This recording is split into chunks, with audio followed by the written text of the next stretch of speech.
해류에 대해서 좀 얘기를 해볼 거야.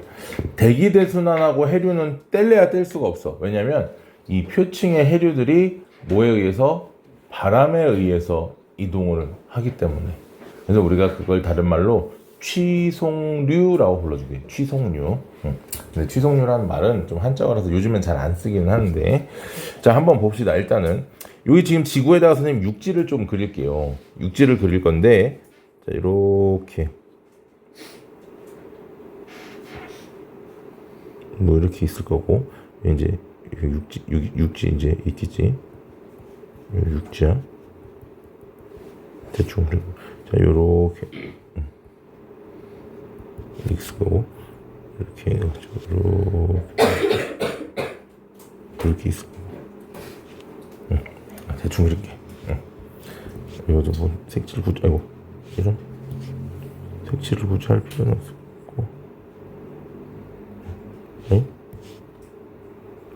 올라라. 이거 좀 치워. 걸리니까.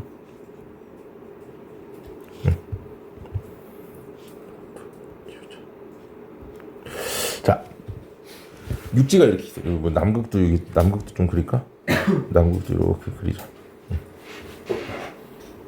남극도 여기까지. 자, 지금 여기가 그럼 무슨 바다니? 태평양이란 말이야. 태평양. 맞죠? 자, 태평양을 보면은 지금 여기 태평양에, 자, 여기 적도를 기준으로 여기 무역풍, 북동무역풍이 분단 말이지. 이 친구들에 의해서 해류가 어떻게 이렇게 흐를 거야. 남동무역풍에 의한 해류도 어떻게 이렇게 흐를 거야. 그치? 그러다가 이 해류들이 뭐를 만나면, 대륙을 만나면 어떻게 돼? 이렇게 북쪽으로. 얘들은 대륙을 만나면 어떻게? 이렇게 남쪽으로 이동을 할 거란 말이지. 그리고 어떻게 역시 여기서 다시 편서풍에 의해서 이런 해류, 여기서도 편서풍에 의해서 이런 해류. 육지를 만나면 다시 어떻게? 이렇게. 얘도 마찬가지로 이렇게 흐를 거란 말이지. 뭔 말인지 이해됐습니까?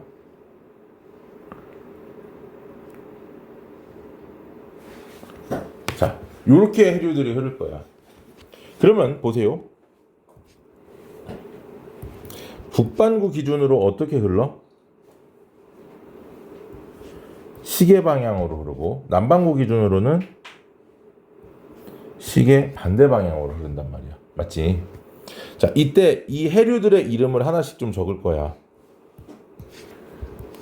자, 이 친구 적도의 북쪽에서 흐르기 때문에 이 친구의 이름을 이렇게 불러요. 북적도 해류라고 불러줍니다. 뭐라고요? 북적도 해류. 그럼 요 아래에 있는 이 친구는 뭐겠니? 그렇지. 남적도 해류라고 불러줍니다. 그 다음 선생님 두 줄로 그린 요 친구 어디를?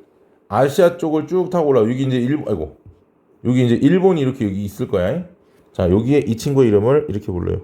쿠로시오 해류라고 불러요. 뭐라고요? 쿠로시오 해류. 여기에 있는 이 친구는요, 이렇게 불러. 동 오스트레일리아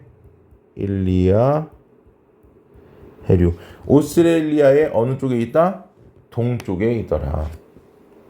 자, 그 다음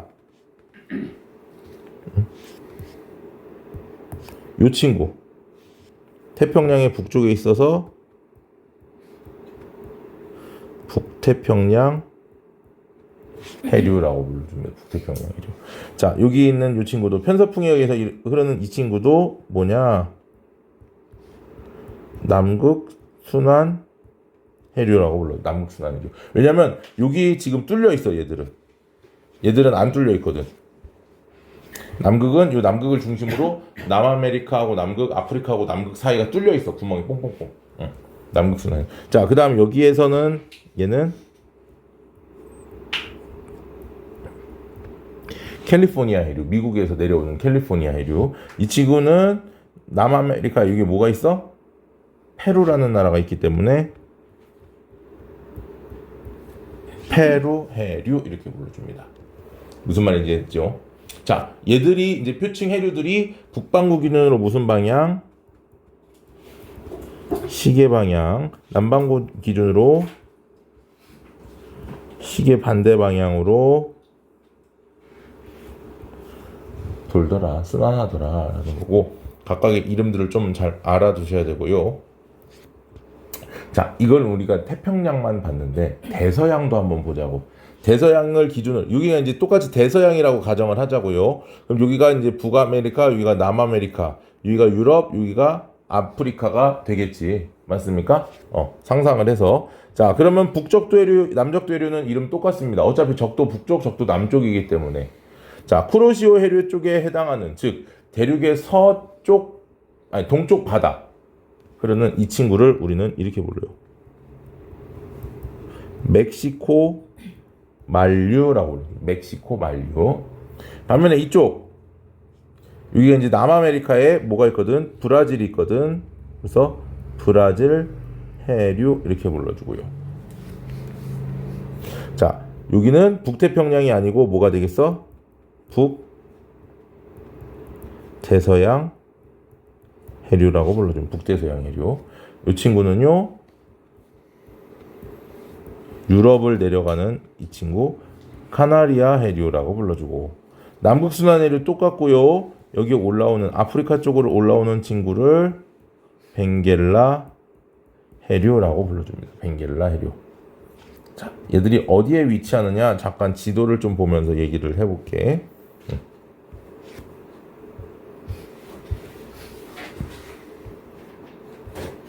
자, 보면은 태평양을 기준으로 이쪽에서 이렇게 올라오는 게 쿠로시오 해류야. 이렇게 올라오는 거.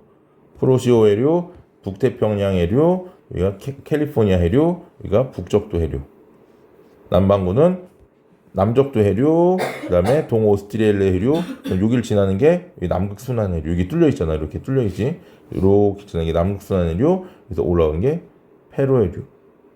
대서양을 기준으로 여기서 멕시코 만류는, 멕시코 만류는 여기서 이렇게 들어갔다가 여기 들어갔다 이렇게 나오거든. 그래서 여기서 얘만 이름을 만류라고 불러. 만류.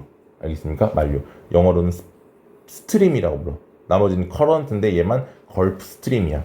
멕시코 만류. 이게 걸프만이야. 그리고 북대서양 해류, 카나리아 해류, 그리고 북적도 해류, 남적도 해류, 그다음에 여기는 브라질 해류, 여기 부근일까 아마 브라질 해류, 남극순환 해류, 벵겔라 해류 이렇게 된다는 거지. 알겠습니까? 자, 그렇게 기억을 하시면 된다라는 거. 그래서 이렇게 해류들이 순환을 한다. 뭐에 의해서? 바람. 그리고 두 번째로 육지, 대륙의 분포에 의해서. 무슨 말인지 이해했죠? 자, 그러면 다시 교재로 넘어갑시다. 자, 대기 대순환. 자, 지상에서는 무슨 풍이 불더라? 헤들리 순환에 의해서 무역풍이 불더라. 이제 뭐 북반구는 북동무역풍, 남반구는 남동무역풍이 되겠고요. 그다음에 30도 부근 페렐 순환이고요. 극순환은 직접 순환이었지, 그렇지? 헤들리 순환 직접 순환, 페렐 순환 간접 순환, 극순환 직접 순환, 그리고 무역풍, 현서풍, 극동풍. 그다음에 해수면 표층 해류 얘기했지? 자, 무역풍에 의해서 동에서 서로 흐르는 해류는 북적도 해류, 남적도 해류. 그 다음에 편서풍에 의해서 어디서? 서에서 동으로 흐르는 해류는 북태평양, 북대서양, 남극순환 해류. 여기 북태평양, 북대서양, 남극순환 해류 이렇게 있더라. 알겠습니까? 자, 그 다음 중요한 게 이겁니다. 난류하고 한류. 난류는 따뜻하다고 해서 난류가 아니고 저위도의 열을 어디로? 고위도로 운반시켜줘야 난류야. 한류는 반대로 고위도의 찬 열을 저위도로 운반시켜줘야 한류야. 자, 아까 어디에서? 여기에서 지금 선생님 빨간색으로 해놓은 친구들은 따뜻한 물이다 라는 얘기고 파란색으로 해놓은 친구들은 찬물이다 라는 뜻이야. 그런데 빨간색으로 했다고 해서 전부 난류가 아니고 두 줄로 그린 요 쿠로시오 해류와 멕시코 만류, 동오스트리알레 해류와 브라질 해류. 왜? 저위도에서 고위도로 운반되고 있거든. 그치? 얘들만 난류라고 불러주고 반면에 고위도에서 저위도로 운반되고 있는 요 네 개 캘리포니아, 카나리아, 페루, 벵겔라 요 네 개의 해류가 한류가 된다라는 거. 알겠습니까? 북적도, 남적도, 북태평양, 북대서양, 남극순환 해류는 난류와 한류가 아니다라는 말 다시 한번 기억하셔야 됩니다.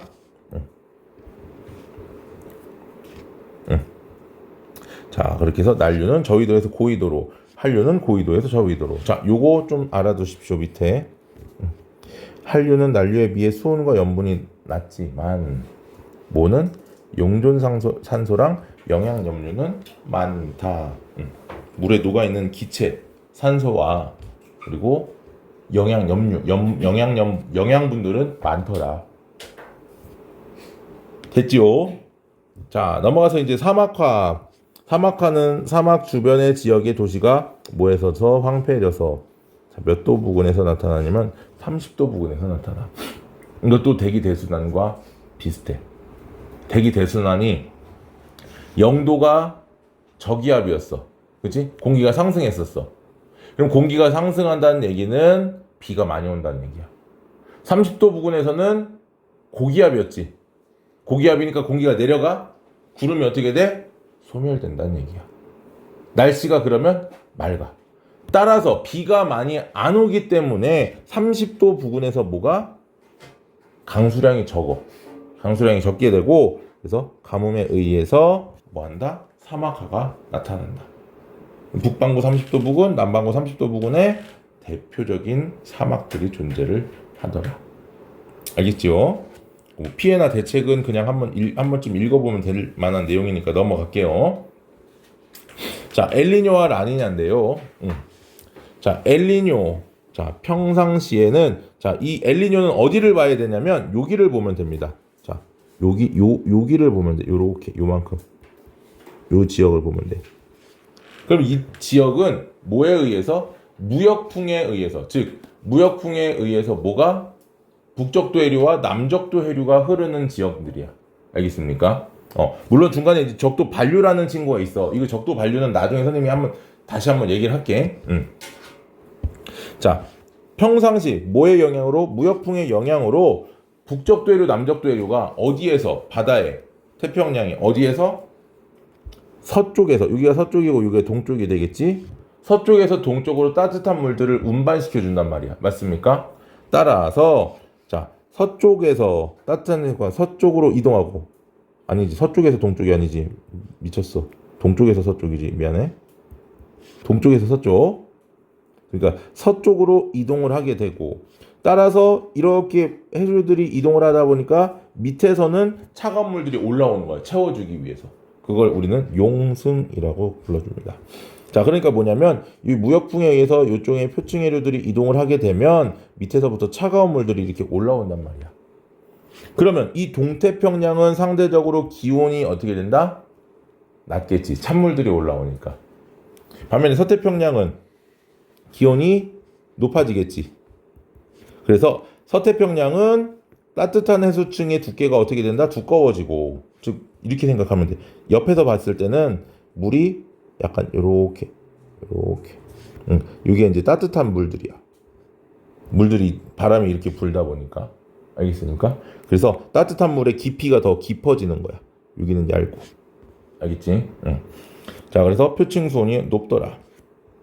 반면에 동태평양은 두께가 얇고 용승이 일어나기 때문에 표층 수온이 낮더라. 그러니까 이쪽에서는 따뜻한 해수들이 모이다 보니까 증발이 많이 일어나서 강수가 일어난다. 따라서 강수량이 어떻더라? 많다. 반면에 얘들은 표층 수온이 낮으니까 강수량이 어떻더라? 적다. 구름이 잘 안 만들어지니까. 뭔 말인지 이해됐지? 그런데 문제는 이거지. 무역풍이 약화되면 엘니뇨라는 현상이 나타납니다. 무역풍이 약화되면. 얘들은 요 페루의 요 지형은 찬물들이 용승을 하면서 뭐가 발달하냐면 어업이 발달을 해. 물고기가 잘 잡힌단 말이야. 그러니까 니네 그 진미채 같은 그 오징어 채 있잖아. 대부분 페루산 대왕 오징어로 만들어. 되게 커. 오징어가 나보다 더 커. 본 적이 없으니 뭐 가늠이 안 되겠지. 거의 막 2m에 육박하는 그런 애들이야. 그런 것들로 만들어. 그러니까 어업이 그만큼 발달했어. 반면에 비가 많이 안 오잖아 지금 여기 평상시에. 그치? 그러니까 농업은 발달해 안 해? 잘 발달을 안 해. 농산물은 잘 발달을 안 해. 그런데 크리스마스를 전후로 이제 12월을 전후로 크리스마스를 전후로 무역풍이 약해집니다. 약해지는 현상이 종종 일어나. 근데 그 현상이 보통 크리스마스를 전후로 많이 일어나. 크리스마스는 무슨 날? 그렇지. 아기 예수님이 태어나신 날이야. 그렇지? 그러면 이 예수님에 의해서 어떤 일이 벌어졌느냐야. 이 엘니뇨라는 뜻이 스페인어로, 이 당시 이제 남미들은 대부분 스페인의 지배를 받았으니까 스페인어로 남자아이라는 뜻이고, 그 남자아이라는 뜻의 의미는 예수님을 의미한다고.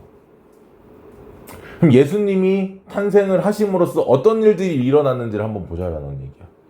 자, 보세요. 엘니뇨가 발생을 해서 어떤 일이 벌어져? 무역풍이 약해지면 요 표층해류들이 간다 못 간다? 못 간다. 반대로 거꾸로 바람이 이쪽으로 불어오면서 표층해류들이 오히려 어느 쪽으로? 동쪽으로 이동을 한단 말이야. 그러면 이 동쪽은 무역풍이 약화되면서 어때? 아까는 선생님이 이렇게 했지. 엘니뇨 같은 경우는 어떻게 돼? 반대로 표층해류들이 이렇게 오니까 이쪽에 수면이 높아지고 따뜻한 물들의 깊이가 깊어지는 이런 현상이 나타난다는 얘기야. 무슨 말인지 됐습니까? 그래서 서태평양은 따뜻한 해수층의 두께가 감소하고 표층 수온이 하강해. 물론 그렇다고 해서 여기서 용승이 일어나는 건 아니에요. 따뜻한 물들이 모이질 못하는 거야. 그래서 기압이 강성하고 강수량이 감소하니까 가뭄이 일어나. 서태평양에서는. 반면에 동태평양 같은 경우는 따뜻한 해수층의 두께가 증가하고 용승이 약화하면서 표층 수온이 어떻게 된다?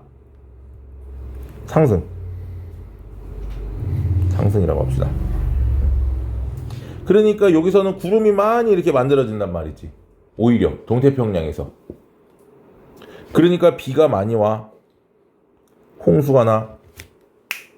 비가 많이 와. 기후가 따뜻해져. 농작물이 잘 자라.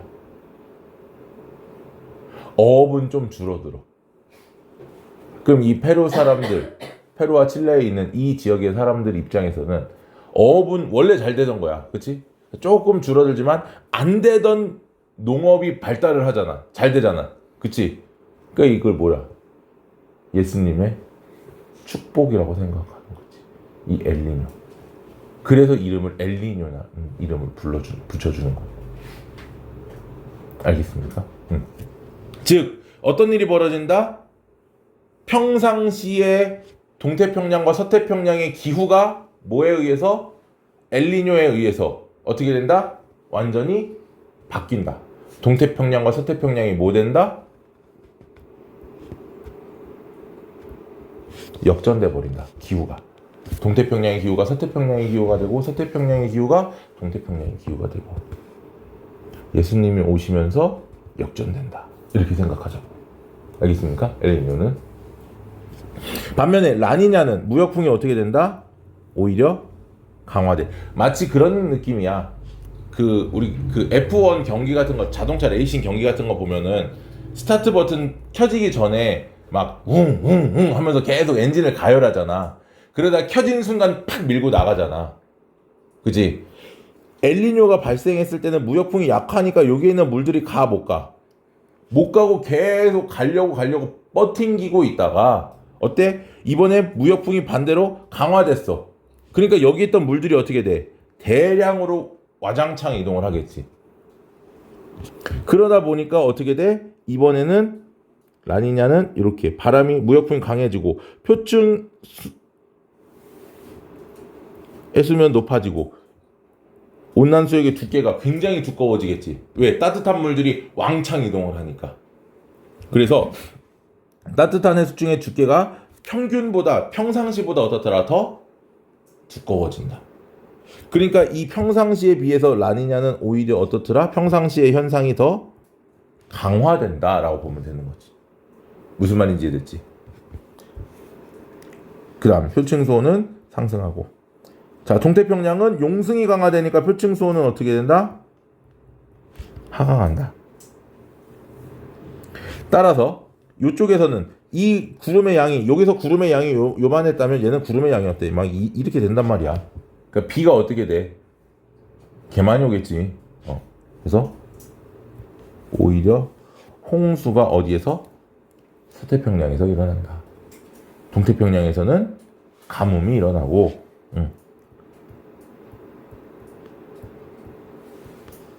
농작물들이 냉해를 입기도 한다. 냉해라는 게 뭐야?